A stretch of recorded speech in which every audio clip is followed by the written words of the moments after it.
Good to see you back for another cooking adventure with Vic. In today's adventure, we're going to prepare a savory meat roll stuffed with savory meats, Parmesan cheese, garlic, and parsley. It's a hearty dish that cooks slowly in a fresh tomato sauce. It takes about 1 or 2 hours of simmering for the meat to become tender enough and soft enough to eat. For today's adventure, you will need a butterfly beef roast. You will need a mixture of garlic and parsley, finely chopped. You will need some mortadella. You will need some pancetta, some fresh ham, freshly grated Parmesan cheese, salt. I like to use kosher salt, and pepper. This is a handy little gadget. You can get the pepper, grind the pepper by simply squeezing the handle. So you can do this with just one hand as opposed to 2 hands, which most grinders require. Handy. You will need some string to tie the roast and a pair of scissors to cut the ends. And you will need one more thing, a meat tenderizer. And the purpose of the meat tenderizer is to stretch the meat out just a little bit, make it a little bit larger, a little bit thinner. So here we go. I like to cover my meat with a piece of wax paper, saran wrap, plastic wrap. It keeps the meat from splattering all around. Let me move these away. And note that I'm using a red cutting board. I use different colored cutting boards for different items. Red is for meat and fish. The reason being, these cutting boards need to be especially well cleaned. The green ones I use are for vegetables, which can just be simply rinsed. So here we go. I'm going to pound this meat, get it stretched out a little bit. And I'm using the flat side of the mallet.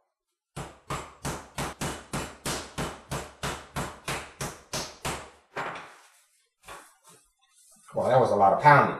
But the meat is a little bit flatter now, a little bit larger, and perhaps a little bit more tender than it used to be. Put some pepper on. See how handy it is?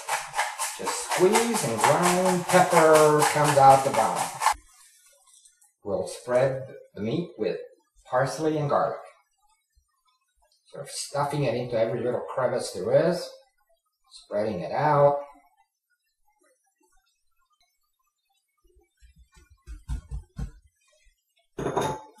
The next step is we'll put on some freshly grated Parmesan cheese. And we'll put it slices all over the meat, like so. Overlapping. By the way, mortadella and pancetta are widely available in grocery stores. Don't have to go to a deli. That's probably enough. Now the pancetta is more of a flavoring agent. It's similar to unsmoked bacon, but it is highly seasoned, and it will give the meat roll a wonderful flavor, as well as some moisture from the melting fat in the pancetta. And the original recipe doesn't call for ham, but this rosemary ham is so wonderful that I'm going to add some of it to the roast as well.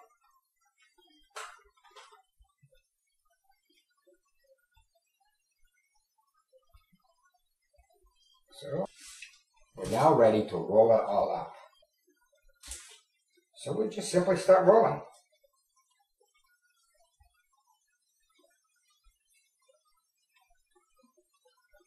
Kind of try to tuck the stuffing in as you roll along. Just tie it off with some string, which I pre-cut. And that part is done. Trim the end off like that. Next, close the other end with some string, like so.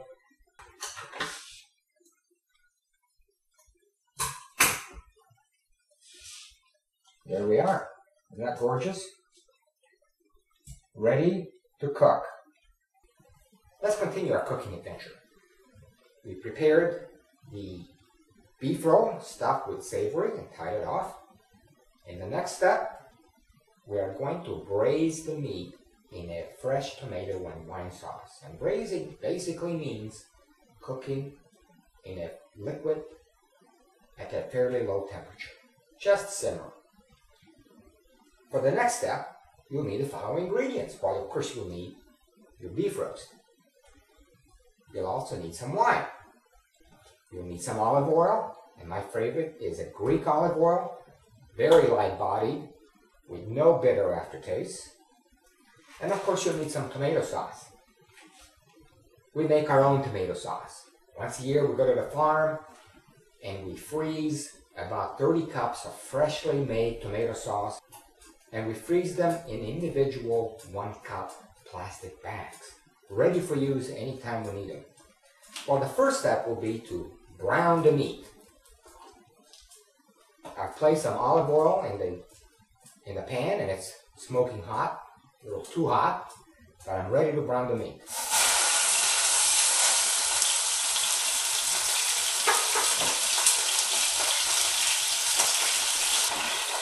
You can see it's becoming nicely brown on one side.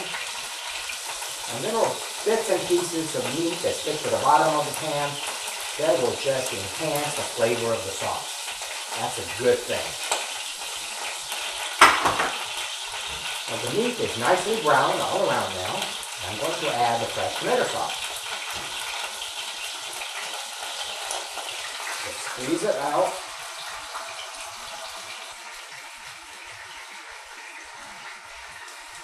Go. And now the wine.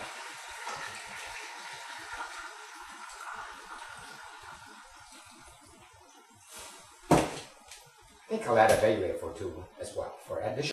Let's add a couple of bay leaves. We happen to grow these in our own garden, in a pot. Easy to grow and easy to gather. That should add a nice flavor to the tomato sauce. The next phase will be slicing the roast and consuming it. See you then. Well, it's finally here.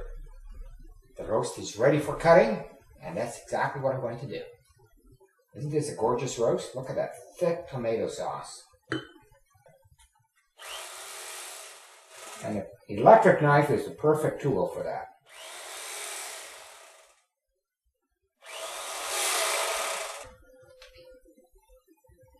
There, 4 strings.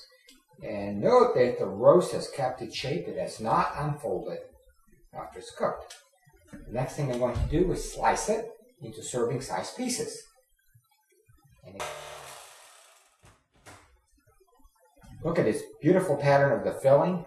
Not only does it look good, it'll taste great. Next, I'm going to cut a serving size slice.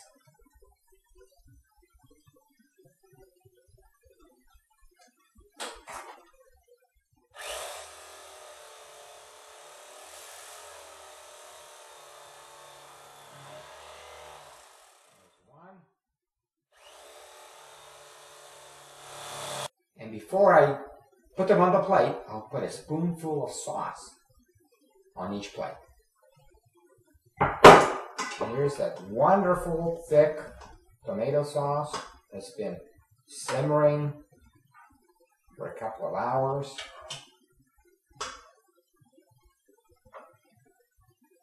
Oh, yes.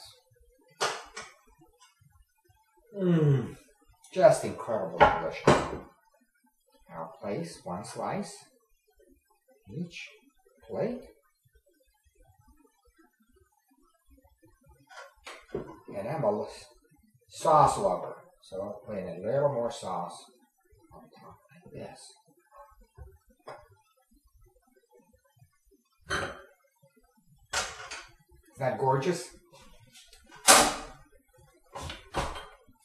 Bon appetit.